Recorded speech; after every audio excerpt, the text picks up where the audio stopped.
This is शौकीन Khan, lecturer of biology. तो अपना जो टॉपिक चल रहा है वो पादप कार्य के बारे में चल रहा है। बहुत ही इंपॉर्टेंट टॉपिक है 12th क्लास बायोलॉजी के लिए, जो कि कुल कोर्स का 25% भाग को कवर कर रहा है। तो मैंने आपको पिछली कक्षा में झिल्ली की पारगम्यता के बारे में समझाया था, अध्ययन कराया था। अब नेक्स्ट जो अपना टॉपिक स्टार्ट होता है, वेरी इंपॉर्टेंट टॉपिक है, वो है पादपों में परिवहन हेतु माध्यम। टॉपिक है अपना पादपों में परिवहन हेतु माध्यम। परिवहन हेतु माध्यम, the medium for the transportation in the plants. यानी प्लांट बॉडी के अंदर जो भी जल होता है, खनिज लवण होता है, भोज्य पदार्थ होता है, उनका परिवहन कैसे होता है, उसकी मैकेनिज्म क्या है, उसकी फिजियोलॉजी क्या है, तो इस टॉपिक के अंतर्गत हम स्टडी करेंगे। तो मैंने आपको पहले बता दिया कि पादप जल संबंध क्या होता है। पेड़ पौधे जिस विधि के द्वारा मृदा से जल एवं खनिज लवण आदि का अवशोषण करते हैं, इस प्रकार का संबंध क्या कहलाता है? पादप जल संबंध, वाटर प्लांट रिलेशनशिप कहलाता है। तो देखिए, पादपों में जल, खनिज लवण, भोज्य पदार्थ आदि के परिवहन हेतु विशिष्ट माध्यम एवं विभिन्न भौतिक विधियों की आवश्यकता होती है। तो कौन कौन सी ऐसी फिजिकल मेथड्स है जिसके द्वारा प्लांट बॉडी के अंदर इन पदार्थों का परिवहन होता है? तो इसमें जो सबसे पहला है परिवहन की भौतिक विधियों में, वो पहला है विसरण। विसरण को इंग्लिश में डिफ्यूजन कहते हैं। अपना जो टॉपिक है वो विसरण है, पहला डिफ्यूजन। तो देखिए, विसरण एक ऐसी भौतिक विधि है जिसके द्वारा पेड़ पौधों के अंदर वायुमंडलीय गैसों एवं खनिज आयनों का आदान प्रदान प्लांट बॉडी में होता है। तो विसरण की यदि परिभाषा देखें, डेफिनेशन को देखें, तो इसकी परिभाषा क्या होती है? यदि हमें विसरण की परिभाषा देखें तो किसी भी पदार्थ के अणु, परमाणु या आयनों का, यानी किसी भी पदार्थ के अणुओं, परमाणुओं या आयनों का उनकी उच्च सांद्रता क्षेत्र से निम्न सांद्रता क्षेत्र की ओर जो स्वतंत्रता पूर्वक गमन होता है, जो स्वतंत्रता पूर्वक गमन होता है, वही विधि क्या कहलाती है? विसरण की विधि कहलाती है। रटने की कोई जरूरत नहीं है। देखिए, सीधी परिभाषा है, किसी भी पदार्थ के अणु भी होते हैं, परमाणु भी होते हैं और अंश भी होते हैं। तो किसी भी पदार्थ के अणुओं, परमाणुओं या आयनों का उनकी उच्च सांद्रता क्षेत्र से उनकी निम्न सांद्रता क्षेत्र की ओर, निम्न सांद्रता क्षेत्र की ओर जो स्वतंत्रता पूर्वक गमन होता है, वह प्रक्रिया क्या कहलाती है? विसरण कहलाती है। तो विसरण विधि के द्वारा पादप शरीर के अंतर्गत विभिन्न प्रकार के पदार्थों का परिवहन होता है। तो ये वेरी इंपॉर्टेंट टॉपिक है, बहुत ही महत्वपूर्ण ये टॉपिक होता है। तो अब हम बात करते हैं विसरण की प्रक्रिया के बारे में। तो इसमें पहला आता है विसरण की दर। अलग अलग पदार्थों में विसरण की दर का मान उनके गुण के अनुसार होता है। तो विसरण की दर का मान किस पर निर्भर करता है? विसरण की जो दर का मान होता है वो पदार्थ की गतिज ऊर्जा, गतिज ऊर्जा को कहते हैं काइनेटिक एनर्जी। Kinetic energy. तो विसरण की दर का मान किस पर निर्भर करता है? पदार्थ की गतिज ऊर्जा पर निर्भर कर देता है। इसका मतलब क्या होता है? जिस पदार्थ के अणुओं की गतिज ऊर्जा का मान क्या होता है? अधिक होता है, उसकी किसकी दर का मान ज्यादा होता है? विसरण दर का मान ज्यादा होता है। और जिस पदार्थ के अणु की गतिज ऊर्जा का मान क्या होता है? कम होता है, उनके विसरण दर का मान भी कम होता है। तो देखिए, यदि हम विलायक और विलयन में तुलना करें, विलायक और यदि हमें विलयन दोनों में तुलना करें, दोनों में कंपेयर करें कि किस कि विसरण का दर का मान ज्यादा होता है, किसके विसरण दर का मान कम होता है। तो जो विलायक होता है, विलायक के अणुओं की जो गतिज ऊर्जा होती है, विलायक के अणुओं की गतिज ऊर्जा का मान अधिक होता है। और जैसे ही विलायक में क्या ऐड करते हैं हम, विलेय के अणु ऐड करते हैं, तो किसका निर्माण हो जाएगा, विलयन का निर्माण हो जाएगा, यानी सॉल्यूशन का यहाँ फॉर्मेशन हो जाएगा। तो जैसे ही विलायक में विलेय के अणु हम जोड़ते हैं तो किसका निर्माण हो जाएगा, विलयन। और विलयन में के जो अणु होते हैं उसकी गतिज ऊर्जा का मान क्या हो जाता है, कम हो जाता है।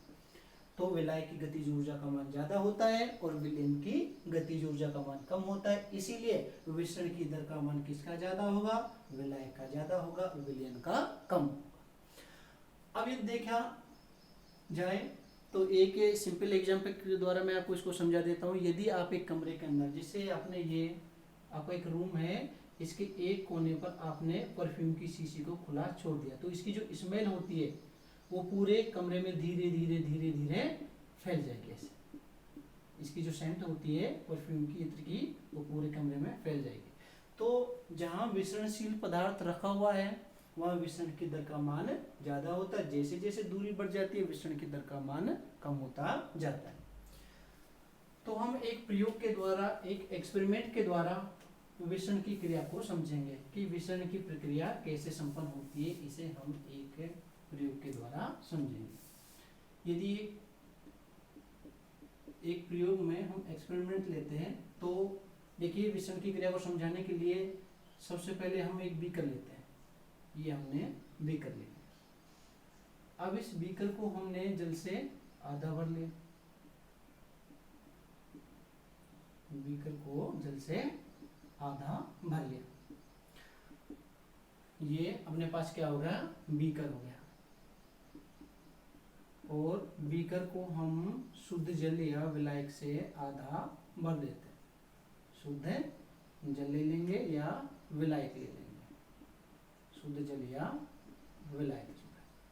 अब कुछ समय पश्चात क्या करते हैं, हम एक नीले रंग की टिके लेते हैं या नीला तोता लेते हैं जिसका अणु सूत्र होता है CuSO4 यानी कॉपर सल्फेट। तो कॉपर सल्फेट की टिके इसमें एक ऐड कर देते हैं। तो यहाँ इस कोने में यहाँ कॉपर सल्फेट की टिकिया जैसे ही जल के अंदर हम डालते हैं तो धीरे धीरे धीरे धीरे धीरे विसरण की क्रिया के द्वारा संपूर्ण जल का रंग भी कैसा हो जाएगा, नीला हो जाएगा। तो यहाँ ये विसरणशील पदार्थ रखा हुआ है, यहाँ विसरणशील पदार्थ रखा हुआ है। क्या है विसरणशील पदार्थ में, नीले रंग की टिकिया, नीले रंग की टिकिया। ठीक है। प्रयोग क्या है, एक्सपेरिमेंट क्या है, सबसे पहले हम एक बीकर लेंगे, बीकर को आधा जल से भरेंगे, इसमें कॉपर सल्फेट या नीला तोता या नीले रंग की एक टिकिया को डालेंगे। तो धीरे धीरे धीरे धीरे विसरण की क्रिया के द्वारा संपूर्ण जल का रंग कलर, संपूर्ण जल का रंग कैसा हो जाता है, नीला हो जाता है। संपूर्ण जल का रंग कैसा हो जाता है, नीला। तो यहाँ जहाँ टिकिया रखी हुई है, अब टिकिया यहाँ रखी हुई है, तो यहाँ जल का रंग सर्वाधिक नीला होगा। जैसे जैसे दूरी हो जाएगी तो कलर फेड हो जाएगा, यानी कम नीला हो जाएगा। तो जहाँ विसरणशील पदार्थ रखा हुआ है वहाँ विसरण की दर का मान ज्यादा होता है और दूरी बढ़ने पर विसरण की दर का मान कम हो जाता है। तो अनेक ऐसे फैक्टर होते हैं, अनेक ऐसे कारक होते हैं जो कि विसरण की दर को प्रभावित करने का कार्य कर देते हैं। तो नेक्स्ट जो अपना टॉपिक आता है वो आता है विसरण की दर को प्रभावित करने वाले कारक, the factor that affect the rate of diffusion. Very important topic है। इसमें देखिए, विसरण की दर को प्रभावित करने वाले कारक, विसरण की दर को प्रभावित करने वाले कारक, करने वाले कारक। तो विसरण की दर को प्रभावित करने वाले कारकों में जो पहला मेन कारक होता है, मेन फैक्टर होता है, वो होता है तापमान। तापमान को इंग्लिश में टेम्परेचर कहते हैं। तो तापमान और विसरण की दर दोनों के मध्य क्या संबंध होता है, तो देखिए संबंध, विसरण की जो दर होती है वो टेम्परेचर के, तापमान के क्या होती है, समानुपाती होती है। ये के मध्य संबंध पाया जाता है। इसका मतलब क्या होता है कि विसरण के दर और तापमान के मध्य यदि हम रिलेशनशिप देखें तो तापमान बढ़ने पर किसका मान बढ़ जाएगा, विसरण की दर का मान बढ़ जाएगा। क्यों बढ़ जाएगा, क्योंकि टेम्परेचर बढ़ने पर पदार्थ के अणुओं की गतिज ऊर्जा का मान बढ़ जाएगा। टेम्परेचर, अधिक टेम्परेचर में पदार्थ के अणुओं की गतिज ऊर्जा, काइनेटिक एनर्जी का मान बढ़ जाएगा। और जैसे ही पदार्थ के अणुओं की गतिज ऊर्जा का मान बढ़ जाएगा तो किसका मान बढ़ जाएगा, विसरण की दर का मान बढ़ जाएगा। ठीक है, और तापमान घट जाने पर किसका मान घट जाएगा, विसरण की दर का मान। तो दोनों में क्या संबंध हुआ, प्रोपोर्शनल यानी समानुपाती संबंध होता है। तो विसरण की दर समानुपाती तापमान होती है। इसका मैं आपको एग्जांपल देता हूँ। जैसे यदि हम किसी बड़े वृक्ष के नीचे गर्मियों के अंदर जाते हैं तो वहाँ कूलिंग महसूस करते हैं, ठंडक महसूस करते हैं। इसका कारण क्या होता है, अधिक तापमान के कारण पादप के जो हरे अंग होते हैं उसमें जल किसके रूप में चल जाता है, वाष्प के रूप में, वाष्पोषण की क्रिया के द्वारा आसपास के वायुमंडल में उड़ जाता है और हम कैसा महसूस कर देते हैं, कूलिंग, ठंडक महसूस कर देते हैं। इसलिए विसरण की दर किसके समानुपाती होती है, तापमान के समानुपाती होती है। दूसरा जो फैक्टर होता है विसरण की दर को प्रभावित करने वाले कारकों में वो होता है घनत्व यानी डेंसिटी। घनत्व, डेंसिटी। तो घनत्व किस प्रकार से विसरण की दर को प्रभावित करने का कार्य कर देती है। सबसे पहले हम इसके संबंध के बारे में स्टडी कर देते हैं। यदि विसरण की दर और घनत्व के मध्य संबंध स्थापित करें तो ये संबंध हमें प्राप्त होता है, यानी विसरण की दर व्यतिक्रमानुपाती 1/√d। तो यहाँ जो d है, d इक्वल किसके होता है, डेंसिटी यानी घनत्व, पदार्थ के अणुओं का घनत्व होता है। तो विसरण की दर किसके व्यतिक्रमानुपाती होता है, वो पदार्थ के अणुओं के घनत्व के वर्गमूल के व्यतिक्रमानुपाती होता है। तो इसका सिंपल मैं समझा देता हूँ। यदि किसी भी पदार्थ के अणु भारी होंगे, उनका वेट बढ़ जाएगा तो किसका मान घट जाएगा, विसरण की दर का मान घट जाएगा। और यदि उनका भार कम रहेगा तो किसका मान बढ़ जाएगा, विसरण की दर का मान बढ़ जाएगा। यदि हम विलायक और विलयन दोनों में से तुलना करें पदार्थ के अणु के घनत्व के आधार पर है कि किसकी विसरण का दर का मान विसरण की दर का मान ज्यादा होगा, तो विलायक के अणु का घनत्व कम होता है और विलयन के अणुओं का घनत्व ज्यादा होता है, क्योंकि इसमें विलय के अणु ऐड हो जाते हैं। तो विलायक की विसरण की दर ज्यादा होती है और विलयन की विसरण की दर कम होती है। दूसरा हम लेते हैं पदार्थ के जो रूप होते हैं, ये पदार्थ के 3 रूप होते हैं। पहला होता है गैस, दूसरा होता है द्रव और तीसरा होता है ठोस। यदि तीनों के मध्य हम संबंध स्थापित करें घनत्व के आधार पर कि किसका विसरण का दर का मान कम होगा, किसके विसरण का दर का मान ज्यादा होगा, तो देखिए गैस के अणुओं के घनत्व का मान सबसे कम होता है। गैस के अणुओं के डेंसिटी का मान, घनत्व का मान कैसा होता है, सबसे कम होता है, इसलिए इनकी विसरण का दर का मान ज्यादा होता है। फिर द्रव का इससे कम होता है। सबसे कम किसका होता है, ठोस का होता है, क्योंकि ठोस के अणुओं का जो भार होता है, जो घनत्व होता है, वो सबकी तुलना में गैस और द्रव की तुलना में अधिक होता है, तो इसके विसरण का दर का मान कम होता है। ये घनत्व इस प्रकार से विसरण की दर को प्रभावित करने का कार्य करता है। तीसरा जो फैक्टर होता है जो विसरण की दर को प्रभावित करने का कार्य होता है, वो होता है माध्यम की सांद्रता।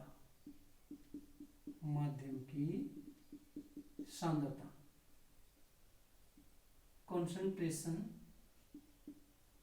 Of medium.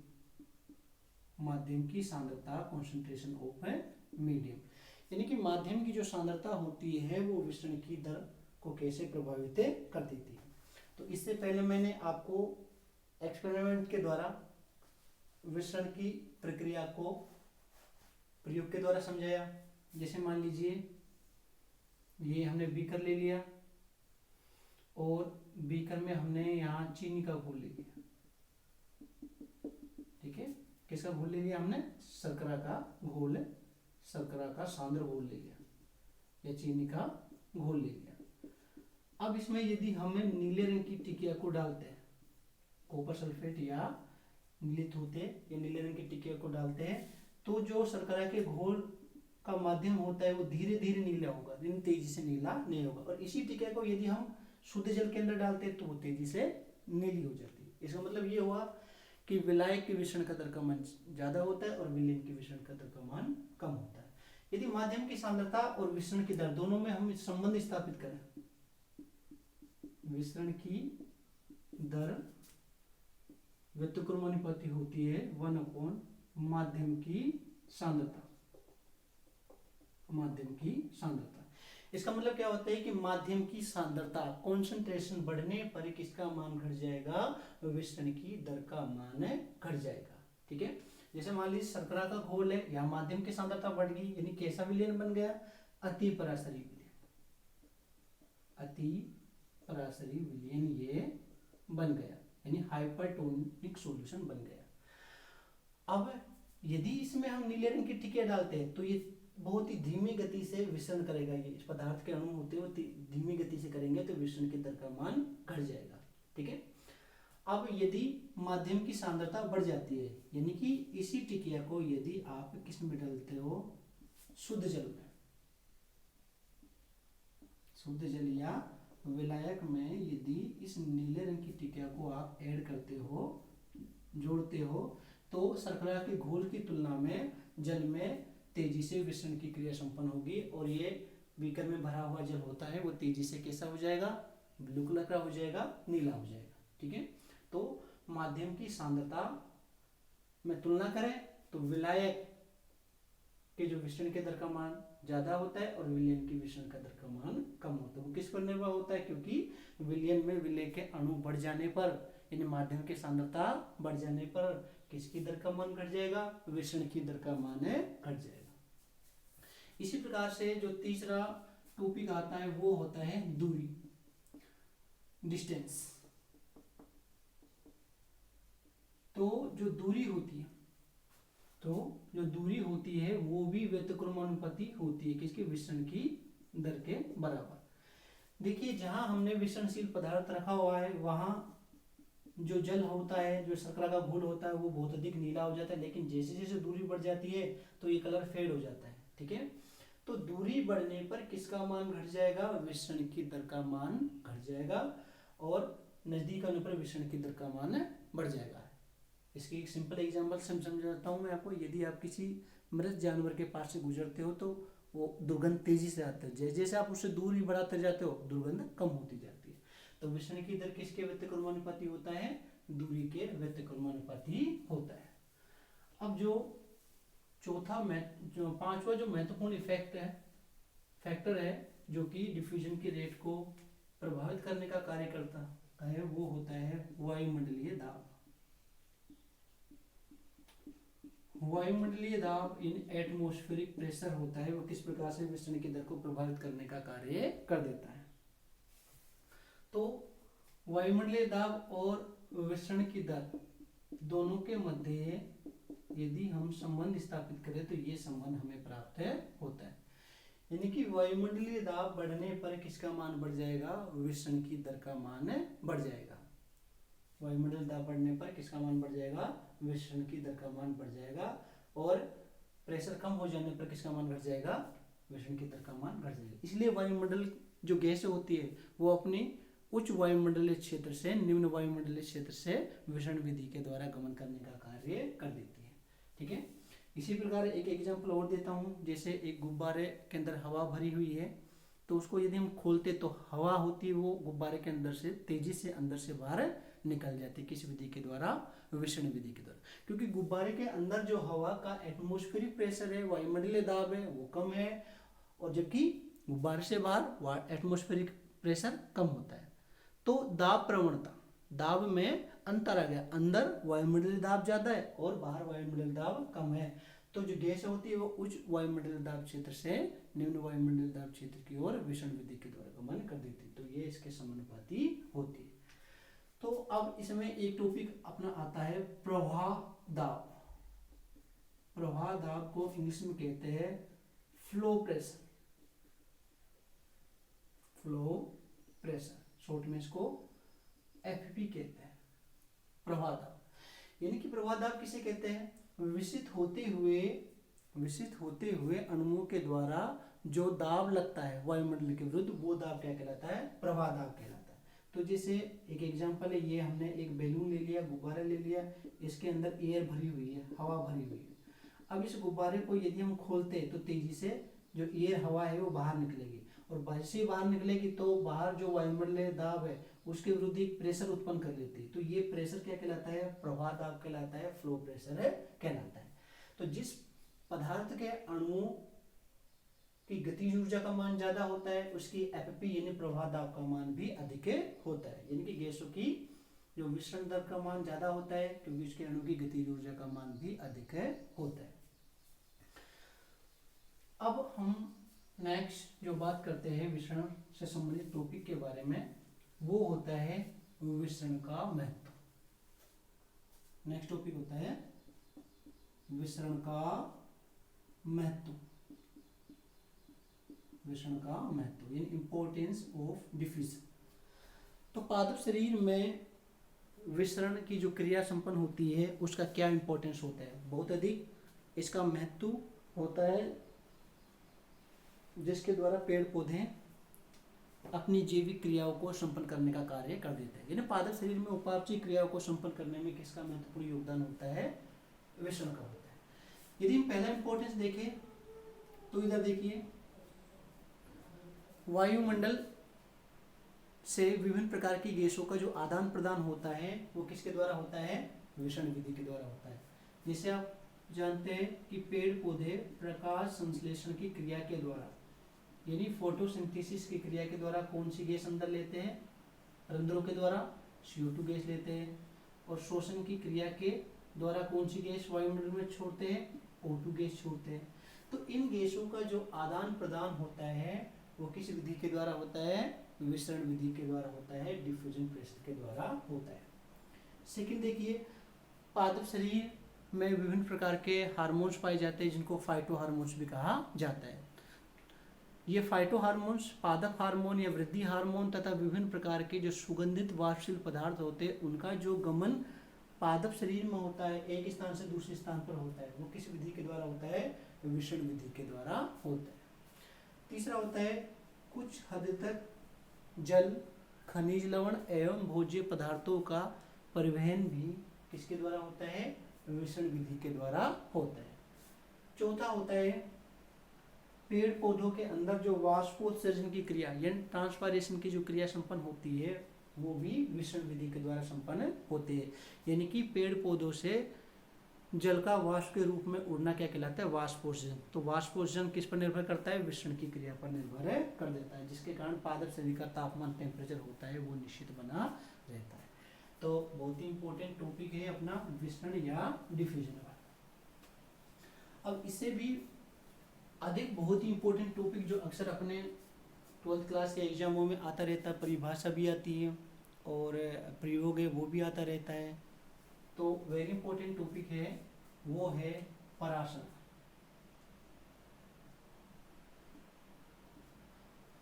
पराशर को इंग्लिश में ओस्मोसिस कहते हैं। बहुत ही इंपॉर्टेंट टॉपिक है ये 12th क्लास बायोलॉजी के सिलेबस में पराशर वाला। ये अपना एक्सपेरिमेंट प्रयोग होते उसमें भी होता है, ये प्रैक्टिकल में भी ऐड है और अपना थ्योरी के अंदर भी ऐड है। तो स्टूडेंट्स को इसमें बहुत ही हेल्प मिलेगी दोनों टॉपिक्स के अंदर। तो देखिए, जो पराशर शब्द दिया था, पराशर शब्द दिया था और जो खोज की थी पराशर शब्द की, पराशर जो शब्द दिया था और जो खोज की थी पराशर की, वो एक वैज्ञानिक होते हैं अबे नोलेट। अबे नोलेट नामक वैज्ञानिक ने सर्वप्रथम कौन सा शब्द दिया था? ओस्मोसिस शब्द दिया था, जिसकी खोज की थी। एक वैज्ञानिक होता है ड्यूटेरोचेट। ड्यूटेरोचेट नामक वैज्ञानिक ने पराशर की प्रक्रिया का विस्तृत वर्णन किया, यानी इन्होंने पराशर की प्रक्रिया को प्रयोग के द्वारा विस्तृत रूप से समझाया था। और शब्द किसने दिया था? एबे नोलेट ने। इन्होंने ही पराशर की खोज की थी। अब हम बात करते हैं पराशर की परिभाषा क्या है। पराशर की परिभाषा क्या है, इसकी डेफिनेशन क्या है। यदि हम परिभाषा को देखें, ठीक है, यदि हम ऑस्मोसिस की परिभाषा को देखें, इसकी डेफिनेशन को देखें तो क्या होती है। तो देखिए, शुद्ध जल या विलायक के अणुओं का उनकी उच्च सांद्रता क्षेत्र से निम्न सांद्रता क्षेत्र की ओर एसपीएम के द्वारा होने वाला गमन क्या कहलाता है, पराशरण ओस्मोसिस कहलाता है। अब यहाँ एसपीएम क्या होती है, semi permeable membrane, semi permeable membrane, जिसे हिंदी में कहते हैं अर्ध पारगम्य झिल्ली, ठीक है। तो देखिए यहाँ शुद्ध जल या विलायक, इसकी सांद्रता अधिक है और यहाँ शुद्ध जल या विलायक की सांद्रता कम है, ठीक है। यहाँ सांद्रता शुद्ध जल या विलायक की जो सांद्रता है, कॉन्सेंट्रेशन है, वो यहाँ कम है, ठीक है। जलने की कोई जरूरत नहीं है। देखिए, शुद्ध जल या विलायक का उनकी उच्च सांद्रता क्षेत्र से निम्न सांद्रता क्षेत्र की ओर अर्ध पारगम्य झिल्ली के द्वारा होने वाला गमन क्या कहलाता है, परासरण कहलाता है। तो परासरण और विसरण में केवल एक ही अंतर होता है, वो होता है एसपीएम का, यानी सेमी परमिएबल मेम्ब्रेन अर्ध पारगम्य झिल्ली का होता है। विसरण में एसपीएम की कोई आवश्यकता नहीं होती है और परासरण की क्रिया में किसकी आवश्यकता होती है, अर्ध पारगम्य झिल्ली की आवश्यकता होती है। तो शुद्ध जल या विलायक का उनकी उच्च सांद्रता क्षेत्र से निम्न सांद्रता क्षेत्र की ओर अर्ध पारगम्य झिल्ली के द्वारा होने वाला गमन क्या कहलाता है, परासरण ओस्मोसिस कहलाता है। देखिए, ये विलायक होता है और जो जल का गमन होता है, जल का गमन बाई एसपीएम, वो किसकी ओर होता है, विलयन की ओर, विलयन की ओर होता है, ठीक है। इसका कारण क्या होता है कि जो विलायक होता है, जो विलायक होता है उसमें जल के अणुओं की सांद्रता अधिक होती है, विलायक में जल के अणुओं की सांद्रता अधिक होती है, जबकि विलयन में जल के अणुओं की सांद्रता कम होती है, ठीक है। तो शुद्ध जल अपनी उच्च सांद्रता क्षेत्र से निम्न सांद्रता क्षेत्र की ओर एसपीएम के द्वारा गमन कर देता है, इसी क्रिया को परासरण कहते हैं। तो जल किससे किस ओर गमन करेगा, यानी विलायक से विलयन की ओर, सॉल्वेंट से सॉल्यूशन की ओर गमन करेगा। अब यदि हम विलयन के बारे में बात करें, तो मैंने विलयन के बारे में आपको पहले बता दिया। तो मुख्य दो विलयन होता है, एक मैंने आपको बता दिया अल्प पराशरी विलयन, अल्प पराशरी विलयन, जिसको इंग्लिश में क्या कहते हैं, हाइपोटोनिक सॉल्यूशन, यानी जिसकी सांद्रता कम होती है उसे क्या कहते हैं, अल्प पराशरी विलयन। एक होता है अति पराशरी विलयन, अति पराशरी विलयन, और इसे बोलते हैं हाइपरटोनिक सॉल्यूशन, हाइपरटोनिक सॉल्यूशन, ठीक है। तो अल्प पराशरी विलयन होता है या हाइपोटोनिक सॉल्यूशन होता है, उसमें शुद्ध जल या विलायक के अणुओं की सांद्रता अधिक होती है।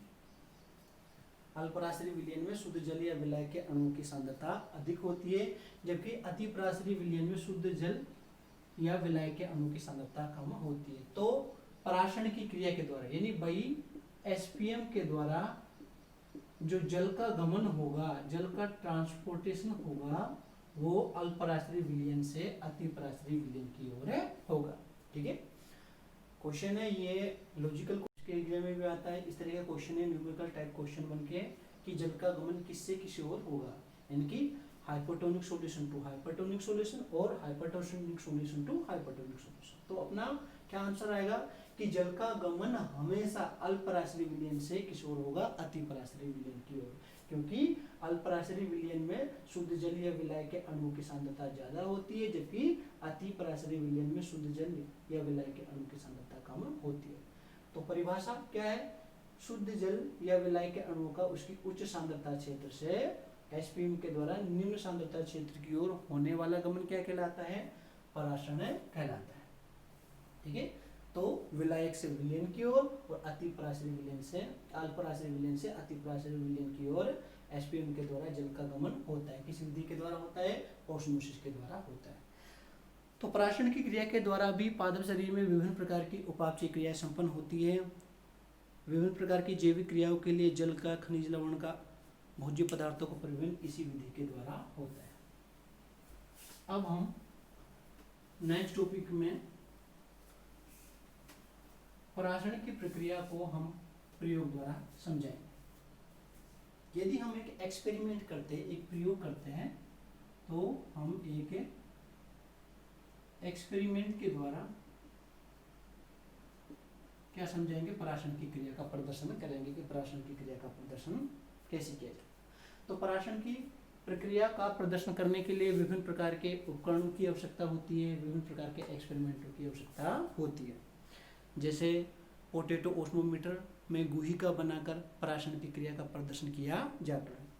इसके अलावा एक एक्सपेरिमेंट है, वो होता है थिसिल कीप के द्वारा। थिसिल कीप क्या होती है? जिसका जो बॉटम होता है, पैदा होता है, वो नीचे से खुला हुआ होता है, उसे थिसिल कीप कहते हैं। तो इसे थिसिल कीप के द्वारा भी पराशरण की क्रिया का हम प्रदर्शन, डेमोन्स्ट्रेशन कर सकते हैं। देखिए कैसे एक्सपेरिमेंट के द्वारा पराशरण की क्रिया को समझ सकते हैं। देखिए ये हमने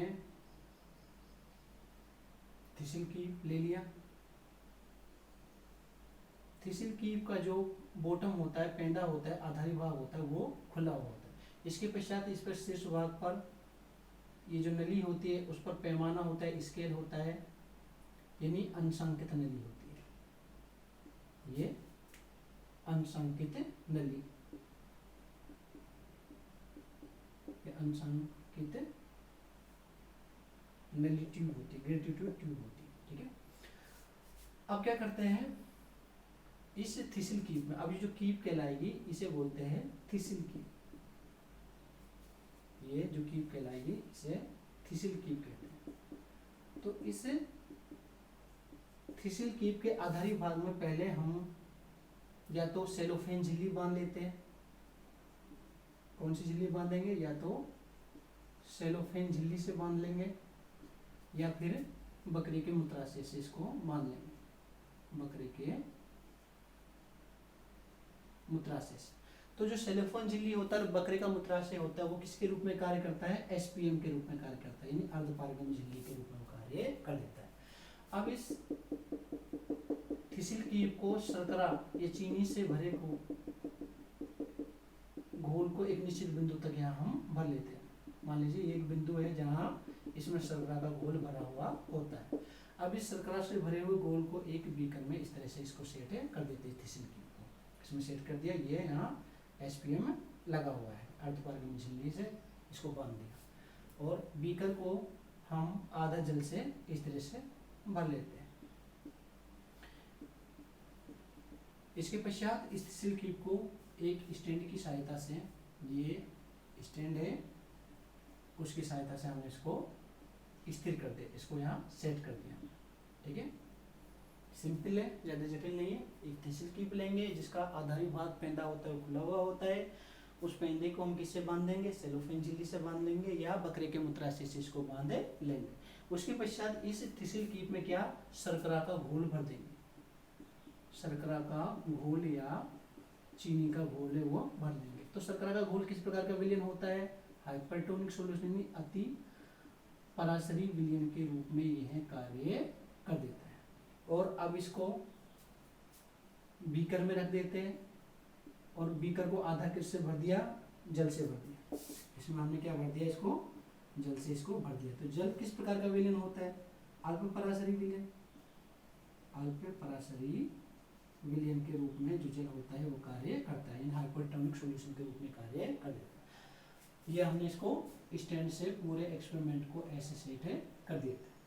तो कुछ समय पश्चात देखते हो कि धीरे धीरे धीरे इस थिसिल कीप के अंदर जो शर्करा का घोल होता है उसके आयतन में वृद्धि हो जाती है, यानी जो निश्चित बिंदु था उस पर शर्करा का घोल आगे बढ़ जाता है। अब इसमें ये जो अतिरिक्त शर्करा का घोल है इसका आयतन कैसे बढ़ा, इसमें वृद्धि कैसे हुई, तो इसका कारण क्या होता है, पराषण होता है। इधर देखिए हमने बीकर में क्या लिया, शुद्ध जल लिया, तो शुद्ध जल किसके रूप में कार्य करेगा, विलायक, यानी विलायक में जल के अणुओं की सांद्रता अधिक होती है।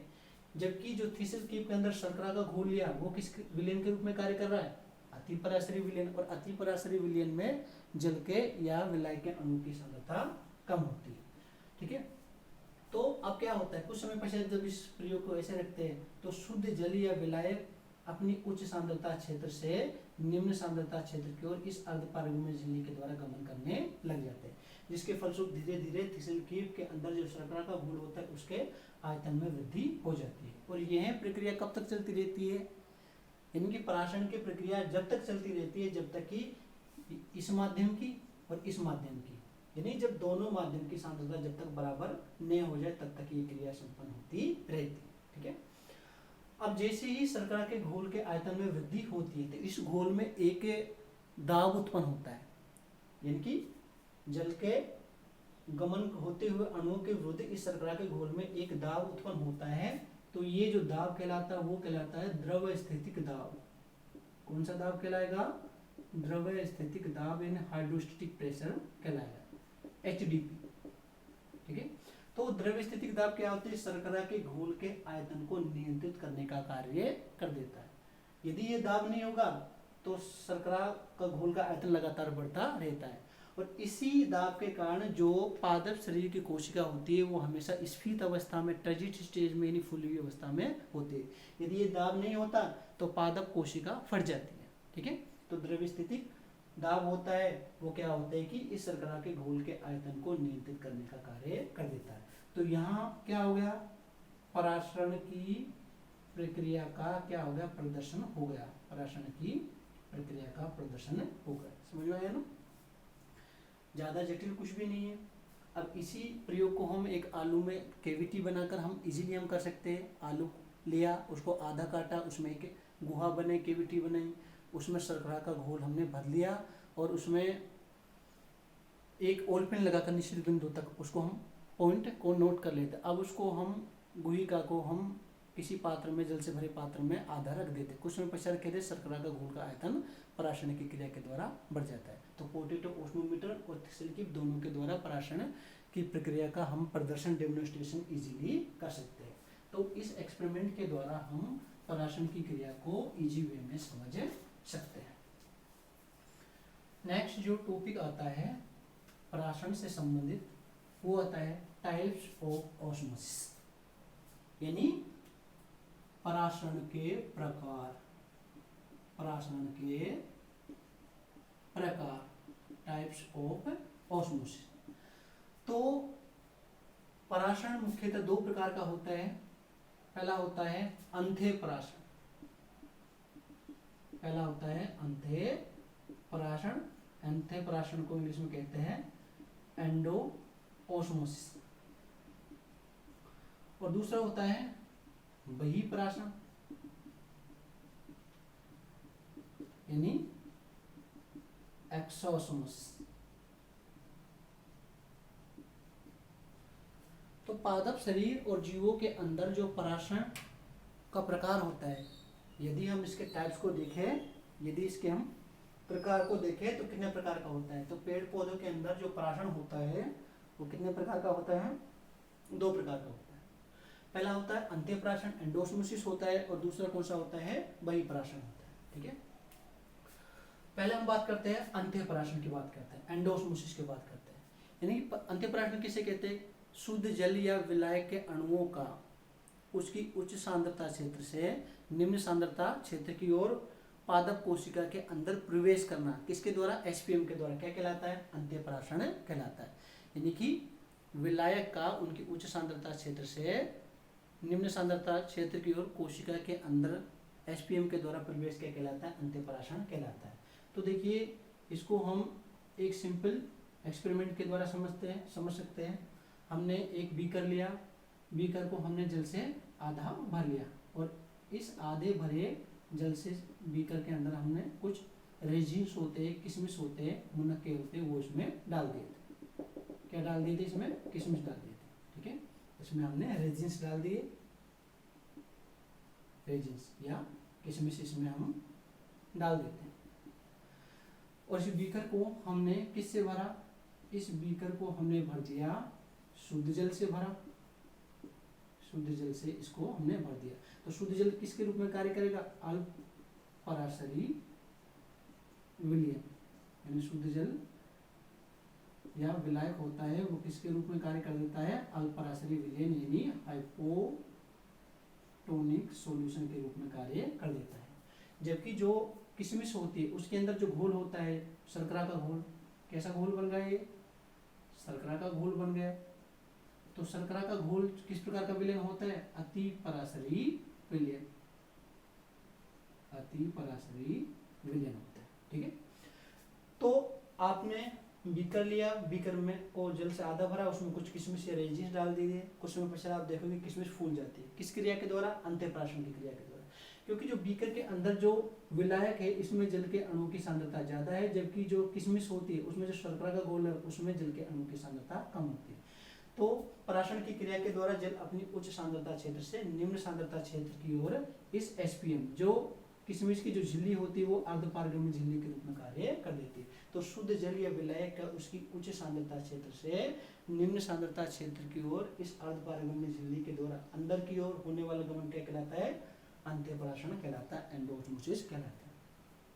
तो अंत्यपराशरण की प्रक्रिया के द्वारा ही जो पादप कोशिका होती है वो किस अवस्था में बनी रहती है, स्फीत अवस्था में, यानी टर्जिड स्टेज, टर्जिड स्टेज में बनी रहती है। स्फीत अवस्था किसे कहते हैं, फूली हुई, यानी पादप कोशिका के जो अंग होते हैं वो हमेशा स्फीत अवस्था में, फूली हुई अवस्था में रहते हैं। वो किस प्रक्रिया के द्वारा रहते हैं, अंत्यपराशरण की प्रक्रिया के द्वारा वो फूली हुई अवस्था में रहते हैं। तो ये अंत्यपराशरण होगा। अब जो नेक्स्ट टॉपिक है अपना वो है बहिःपराशरण यानी एक्सोस्मोसिस। तो बहिःपराशरण में क्या होता है कि जब किसी पादप कोशिका को अति पराशरी विलयन में डाला जाता है तो जल या विलायक के अणु अंदर से बाहर की ओर गमन करने लग जाते हैं, किसके द्वारा, अर्धपारगम्य झिल्ली के द्वारा। इस प्रक्रिया को क्या कहते हैं, बहिःपराशरण कहते हैं, यानी एक्सोस्मोसिस कहते हैं। तो देखिए बहिःपराशरण की प्रक्रिया को हम एक्सपेरिमेंट के द्वारा हमें समझ सकते हैं। जैसे मान लीजिए ये बीकर है और बीकर के अंदर हमने एक ग्रेप ले लिया, अंगूर ले लिया, ठीक है, और इसमें हमने अंगूर ले लिया और इस अंगूर को चीनी के सांद्र घोल में ऐसे डुबोकर एक रात के लिए या कुछ समय के लिए ऐसे छोड़ देते। तो देखिए ये अंगूर है, अंगूर के अंदर जो जल की सांद्रता है, जल की मात्रा है वो अधिक है, और ये हमने शर्करा का घोल ले लिया। किसका घोल ले लिया, शर्करा का घोल ले लिया, और शर्करा के घोल में जल के अणुओं की सांद्रता कम है, जल के अणुओं की सांद्रता इसमें कम है, और अंगूर में जल के अणु की सांद्रता ज्यादा है।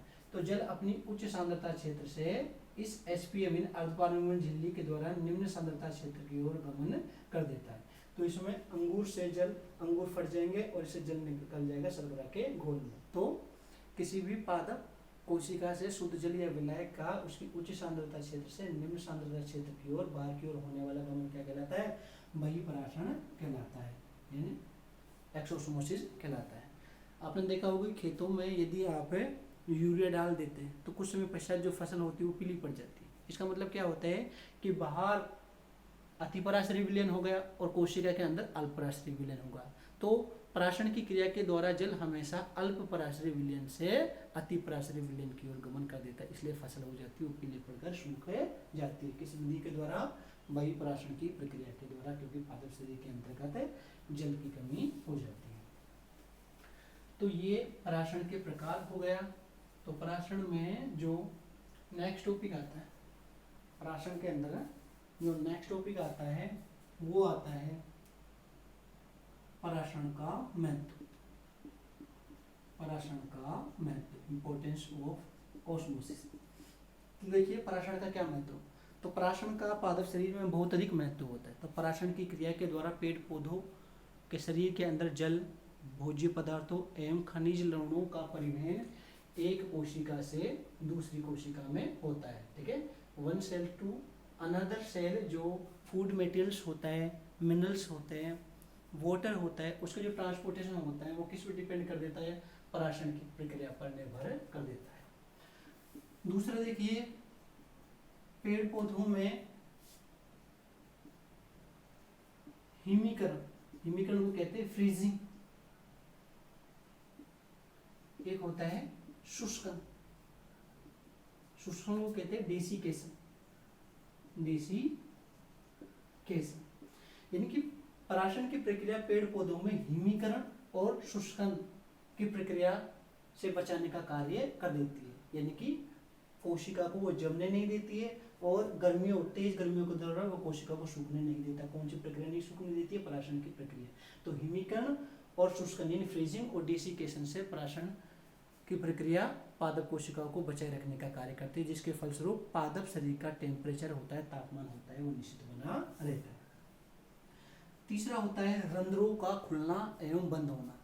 The opening of stomata and closing of stomata depend upon the process of osmosis, यानी कि पराशरण की क्रिया पर ये सब कुछ निर्भर कर देता है। यानी रंध्र खुलते हैं दिन के समय सामान्यतः, और रात्रि के समय जो स्टोमेटा होते हैं वो बंद हो जाते हैं। वो किस पर निर्भर कर देता है, पराशरण की क्रिया। तो रंध्रों के खुलने पर ही गैसों का आदान प्रदान वायुमंडल के द्वारा हो देता है। ठीक है, इसके अलावा पादप हार्मोन होते हैं, उसका जो एक स्थान से दूसरे स्थान पर गमन होता है वो भी किसके द्वारा होता है, पराशरण की क्रिया के द्वारा होता है। खनिज लवण होते हैं, उनका परिवहन होता है। मृदा से जल एवं खनिज लवण का अवशोषण होता है, वो भी पराशरण की क्रिया के द्वारा ही संपन्न होता है। तो ये वेरी इंपॉर्टेंट टॉपिक है बायो के स्टूडेंट्स के लिए। ये टोटल जो यूनिट ऑफ प्लांट फिजियोलॉजी की, वो टोटल आपका 56 में से 14 नंबर की है। तो लगभग कोर्स का लगभग ये 25% भाग को कवर करता है। तो ये वेरी इंपॉर्टेंट है, तो आप इसका स्टडी ध्यान से करें। Thank you so much, thank you.